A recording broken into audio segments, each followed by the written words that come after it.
Hi friends, ಇವತ್ತು ನಾನು ನಮ್ಮ ಮನೇಲಿ ತಿಂಡಿಗೆ ಬದನೆಕಾಯಿ ಚಟ್ನಿ, ಬಜ್ಜಿನೂ ಅಂತಾರೆ ಚಟ್ನಿನೂ ಅಂತಾರೆ, ಅಕ್ಕಿ ರೊಟ್ಟಿ ಮಾಡ್ತಾ ಇದ್ದೀನಿ. ಅದನ್ನು ಯಾವ ರೀತಿ ಮಾಡೋದು ಅಂತ ನಾನು ತೋರಿಸ್ಕೊಡ್ತೀನಿ. ಅದಕ್ಕೆ ವೈಟ್ ಬದನೆಕಾಯಿ ತೊಗೊಂಡಿದ್ದೀನಿ, ಅದು ಈ ಕಡೆ ಸಿಗಲ್ಲ, ರೇರ್ ಸಿಗೋದು. ಮತ್ತು ಒಂದು 4 ಈರುಳ್ಳಿ, ಮತ್ತು ಬೆಳ್ಳುಳ್ಳಿ, ಮತ್ತು ಹಸಿಮೆಣಸಿನ್ಕಾಯಿ, ಒಂದು 4 ಟೊಮೆಟೊ ತೊಗೊಂಡಿದ್ದೀನಿ. ಈಗ ಇದನ್ನೆಲ್ಲ ಕ್ಲೀನ್ ಮಾಡ್ಕೋಬೇಕು. ಅರಿಶಿನ ಮತ್ತು ಉಪ್ಪನ್ನು ಸೇರಿಸ್ಬಿಟ್ಟು ಬದನೆಕಾಯಲ್ಲಿ ಕಟ್ ಮಾಡಿಬಿಟ್ಟು ಆ ನೀರಿಗೆ ಹಾಕಿದ್ರೆ ಕಹಿ ಇರಲ್ಲ.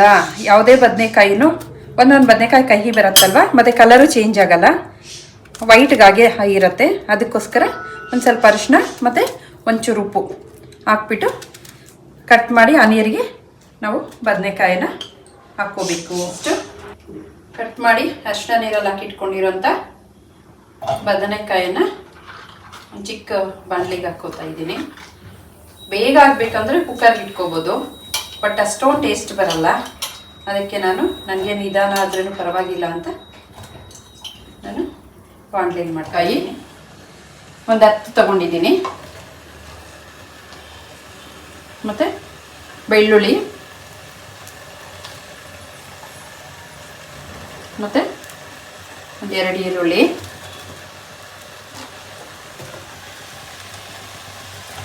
ಮತ್ತು ಒಂದು 3 ಟೊಮೆಟೊ. ಜೀರಿಗೆ ಹಾಕ್ತಾ ಇದ್ದೀನಿ. ಅರಿಶಿನ,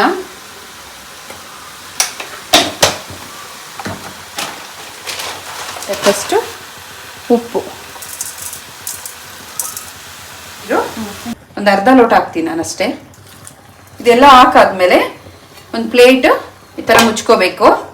ಅದನ್ನು ಚೆನ್ನಾಗಿ ಬೇಯಿಸ್ಕೊತಾ ಇದ್ದೀನಿ. ಹೀಗೆ ಇಟ್ಟಿದ್ದೀನಿ, ಅದು ಬೇಯ್ತಾ ಇದೆ. ಈಗ ಅಷ್ಟರೊಳಗೆ ನಾವು ಅಕ್ಕಿ ರೊಟ್ಟಿ ಮಾಡ್ತಾ ಇದ್ದೀನಿ. ಅಕ್ಕಿ ರೊಟ್ಟಿ 3 ಲೋಟ ನೀರು ಹಾಕ್ಕೋತಾ ಇದ್ದೀನಿ. ಸ್ವಲ್ಪ ಉಪ್ಪನ್ನು ಸೇರಿಸ್ಕೊತಾ ಇದ್ದೀನಿ. ಅನ್ನ ಹಾಕ್ತಾ ಇದ್ದೀನಿ. ಈ ಅನ್ನ ಹಾಕ್ದ ಅಂದರೆ ಅಕ್ಕಿ ರೊಟ್ಟಿ ಮೆತ್ತಗೆ ಬರುತ್ತೆ. ಹಾಗೇನೂ ಮಾಡ್ಬೋದು, ಬಟ್ ನಾನು ಅಕ್ಕಿ ರೊಟ್ಟಿಗೆ ಯಾವಾಗಲೂ ರೈಸ್ ಸ್ವಲ್ಪ ಹಾಕ್ತೀನಿ. ಕುದೀತಾ ಇದೆ, ಈಗ ಸ್ವಲ್ಪ ಎಣ್ಣೆ ಹಾಕ್ಕೋತೀನಿ. ಅಂದರೆ ಮೆತ್ತಗೆ ಬರುತ್ತೆ ರೊಟ್ಟಿ.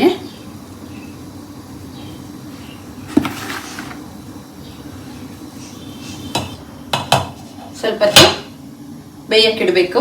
ಈಗ ಅಕ್ಕಿ ಹಿಟ್ಟು ಹಾಕಿದ್ದೀನಲ್ವಾ, ಇದು ಬೆಂದಿದೆ. ಈಗ ಸ್ವಲ್ಪ ಮುದ್ದೆ ಥರ ತೊಳ್ಸ್ಕೊಳ್ಳೋಣ. ಈ ಥರ ಮಾಡಿದ್ರೆ 2 ರೊಟ್ಟಿ ತಿನ್ನೋರು 4 ರೊಟ್ಟಿ ತಿಂತಾರೆ. ನಮ್ಮ ಮನೇಲಂತೂ ವಾರಕ್ಕೊಂದು 2 ಸಾರಿ ಆದರೂ ಈ ಥರ ಅಕ್ಕಿ ರೊಟ್ಟಿ ಮಾಡ್ತೀವಿ. ತೊಳ್ಸ್ಕೊಂಡಿದ್ದೀನಿ, ಸ್ವಲ್ಪ ತಣ್ಣಗಾಗಲಿ. ಈ ಬದನೆಕಾಯಿ ಚಟ್ನಿ ಏನಾಗಿದೆ ಅಂತ ನೋಡೋಣ. ಬೆಂದಿದೆ. ಒಗ್ಗರಣೆಗೆ ಇಟ್ಕೊಂಡಿದ್ದೀನಿ. ಈಗ ಎಣ್ಣೆ ಕಾಯ್ತಾ ಇದೆ. ಈಗ ನೋಡಿ, ಎಣ್ಣೆ ಕಾದಿದೆ. ಸಾಸಿವೆ ಹಾಕ್ತಾ ಇದ್ದೀನಿ, ಸ್ವಲ್ಪ ಜೀರಿಗೆ, ಮತ್ತು ಒಣಗಿದ ಮೆಣಸಿನ್ಕಾಯಿ ಒಂದು 2 ತೊಗೊಂಡಿದ್ದೀನಿ, ಮತ್ತು ಒಂದು ಈರುಳ್ಳಿ ಕಟ್ ಮಾಡಿ. ಸ್ವಲ್ಪ ಕೆಂಪಗೆ ಒಗ್ಗರಣೆನ ಫ್ರೈ ಮಾಡ್ಕೋಬೇಕು. ಈಗ ಬೇಗ ಆಗೋಗ್ಲಿ ಅಂತ ಅಂದ್ಬಿಟ್ಟು ಮಿಕ್ಸಿಗೆ ಹಾಕ್ಬಿಡ್ತಾರೆ, ಟೈಮ್ ಸಾಕಾಗಲ್ಲ ಅಂತ ಅಂದ್ಬಿಟ್ಟು. ಬಟ್ ಈ ಥರ ಇದೆಲ್ಲ ಹಳೆ ಕಾಲದ ಪದ್ಧತಿ ನೋಡಿ. ಈ ಥರ ಮಾಡ್ದ ಅಂದರೆ ತುಂಬ ರುಚಿಯಾಗಿರುತ್ತೆ. ಇದಕ್ಕೆ ಒಗ್ಗರಣೆಯನ್ನು ಸೇರಿಸ್ಕೊತೀನಿ. ನೋಡಿ, ಚಟ್ನಿ ಅಥವಾ ಬದನೆಕಾಯಿ ಬಜ್ಜಿ ರೆಡಿಯಾಗಿದೆ. ಇದಕ್ಕೆ ಒಂದು ಸ್ವಲ್ಪ ಬೆಲ್ಲ ಹಾಕ್ಕೊಂಡ್ರೆ ತುಂಬ ಟೇಸ್ಟಾಗಿರುತ್ತೆ. ಒಂದು ಸ್ವಲ್ಪ ಬೆಲ್ಲ ಹಾಕ್ತಾಯಿದ್ದು ಮುದ್ದೆ ಮಾಡಿಟ್ಟಿದ್ದೀವಲ್ಲ, ಅದನ್ನು ಚೆನ್ನಾಗಿ ಈ ಥರ ಉಂಡೆ ಮಾಡ್ಕೋಬೇಕು. ಮೆತ್ತಗೆ ನಾದ್ಕೋಬೇಕು. ಸ್ವಲ್ಪ ಗಟ್ಟಿಯಾಗಿ ಅಕ್ಕಿ ಹಿಟ್ಟನ್ನೆಲ್ಲ ಈ ಥರ ಕಲಿಸ್ಕೊಂಡ್ರೆ ಮುದ್ದೆ ಥರ ಆಗುತ್ತೆ. ಅಕ್ಕಿ ಈಗ ಉಂಡೆ ಮಾಡಿ ಇಟ್ಕೊಂಡಿದ್ದೀನಿ ನೋಡಿ. ಅಕ್ಕಿ ಹಿಟ್ಟು ಹಾಕ್ಕೊಳ್ತಾ ಇದ್ದೀನಿ. ಕೈಯಲ್ಲಾದ್ರೂ ತಟ್ಕೋಬೋದು, ಈ ಥರ ಚಪಾತಿ ಲಟ್ಟಿಸೋದಲ್ಲಾದ್ರೂ ಲಟ್ಟಿಸ್ಕೋಬೋದು. ನಾನು ನೋಡಿ ಲಟ್ಟಿಸ್ತಾ ಇದ್ದೀನಿ. ಎಷ್ಟು ಚೆನ್ನಾಗಿ ಬರ್ತಾ ಇದೆ.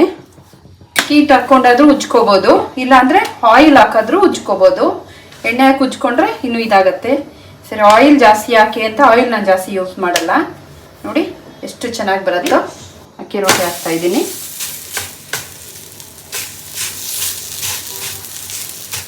ಬಾಯಲ್ಲಿ ಇಟ್ಕೊಂಡ್ರೆ ಕರಗೋಗತ್ತೆ, ಆ ಥರ ಇರುತ್ತೆ ಅಕ್ಕಿ ರೊಟ್ಟಿ. ನೋಡಿ ಉಲ್ಟಾ ಮಾಡ್ತಾಯಿದ್ದೀನಿ. ಅಕ್ಕಿ ರೊಟ್ಟಿ ರೆಡಿಯಾಗಿದೆ.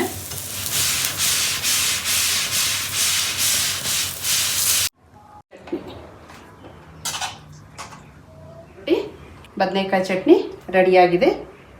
ನೋಡಿ ಎಷ್ಟು ಮೆತ್ತಗಿದೆಯೋ.